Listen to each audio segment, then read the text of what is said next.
jaz recimo sem to tudi izkoristil, glede na to, da nimam otrok, da sem se mal začel zanimati za to tematiko, ne?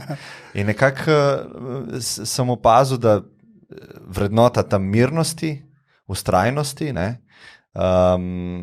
Da lahko delač pripeljata. Ne? Zdaj pa, lahko še vi naštejete še kakšne od teh načinov ali pa vrednot, kaj je pomembno za starša? Ja. Za starša je zelo pomembno, da ve, kam bi rad pripeljal otroka.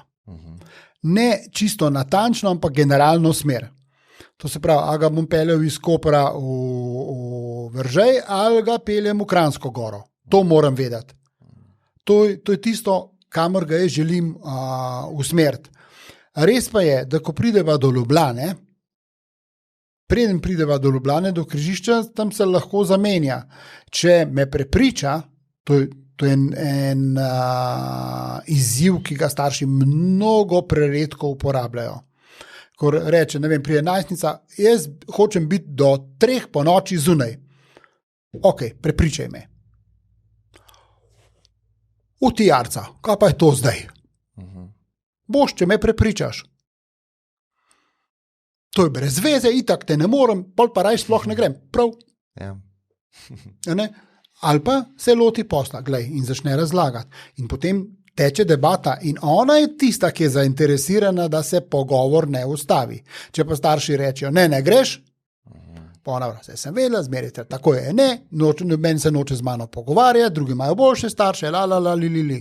In na koncu starši dovolijo, brez da bi pravzaprav v resnici se odločili za ali ne. Če pa da njej, recimo v možnosti, prepričaj me, je pa na njej komunikacija. Ona tista, ki vedno znova odpira pot, ki odpira vprašanje, nismo še zmenili, sem še 6 dni, jaz moram vedeti, prijatelji me sprašujejo, pridem, a ne pridem, kako bomo šli domov, aha, se res ti, kako boš pa šla domov?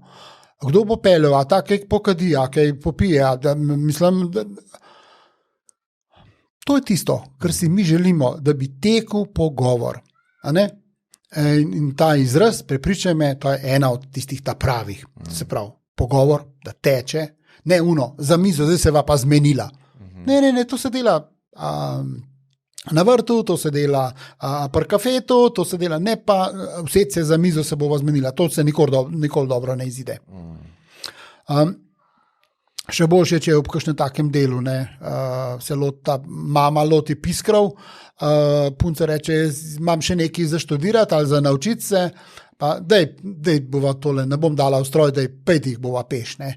In jih na brzino, ena jih pere, druga jih briše, odstavlja in takrat to je čas, ko se ni treba oči gledati, to je čas, ko lahko teče beseda, takrat, ko se lahko dobro konfrontirajo mnenja, brez da bi se skregali.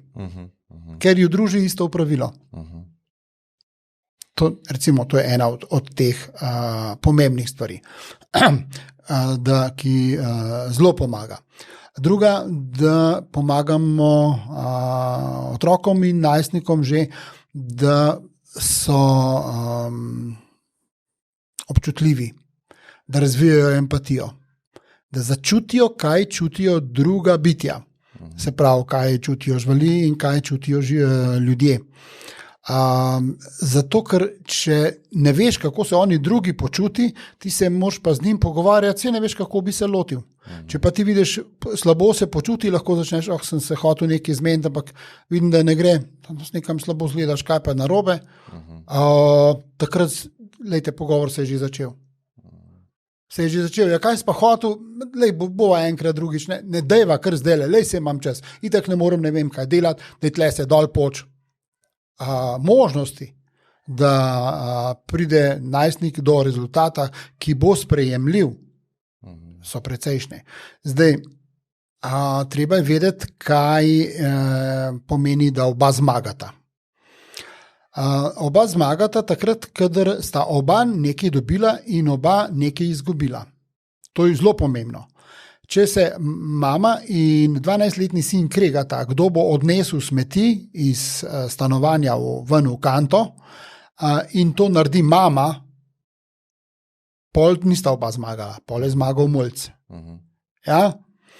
Cilj je, da mama je naročila odnesi, Jožek odnesi smeti in Jožek razpravlja uno, drugo, tretje in reče, ok, jaz bom odnesel smeti, ti kaj pa praviš, že dolgo nismo tole, hkrati v paketu proba še nekaj pridobiti. In mama mu prisluhne, zato ker je že rekel, bom odnesel smeti. Pogovor teče.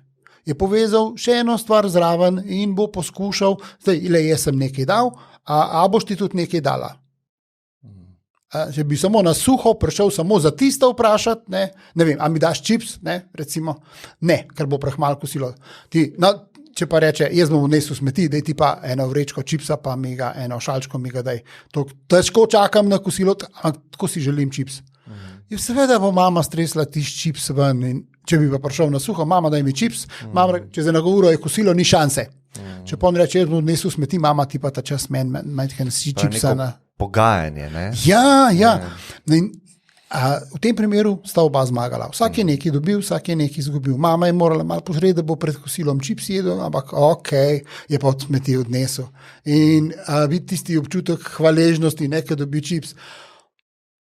Jaz bom zmeraj nosil smeti. In pa malo se norca dela, malo si pa misli, to je pa fino, kaj sem dobil. Nekaj, kar je dvomil, da bo dobil, ampak ker je bil prijazen, ker je vložil nekaj v odnos, je iz tega odnosa tudi nekaj prišlo in zato mora čutiti druge.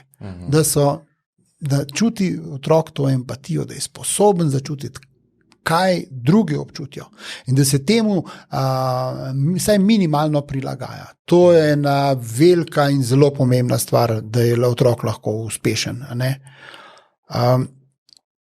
Zdaj, starši, ki res želijo, da bodo otroci uspeli, lahko poskrbijo še na drug način, da mu dovolijo otroku, da se naveže še na kakšno drugo odraslo osebo, ki ni starš. Nekoga, ki je zaupanja vreden. Zdaj, vse eno, kdo to je, je to predsednik gasilskega društva, a je to trener, ali je to čisto vseeno, a je to učitelj v šoli. Nekdo, s katerim se lahko resno pogovarja in ni starš. Ker bo preveril tudi. Starši, takole so mi rekli, takole je tole, zdaj, a je to res tako? In če oni reče, takole kot gledajo tvoji starši, gotovo je res tako. Možnost, ti verjetno razmišljaš takole, če prestaviš tvoj način razmišljanja, samo tole, prečrtaj, a si na istem, pa sem pa na istem. A je tako težko to prečrtati? Ja, ni. Ok. In pa se bo sam odločil. Bo tisto eno stvar se je odrekel in bo na istem starši in bo fino in bojo zadeve stekle. To je ena od najboljših varovalk, ki jo ima lahko otrok v življenju, čeprav je precej problematičen. Neka druga odrasla zaupanja vredna oseba, ki ni starš. Ampak pri nas je to problem. Ga bo zlorabil? Finančno, ekonomsko, spolno, ne vem kako še ne, mislim.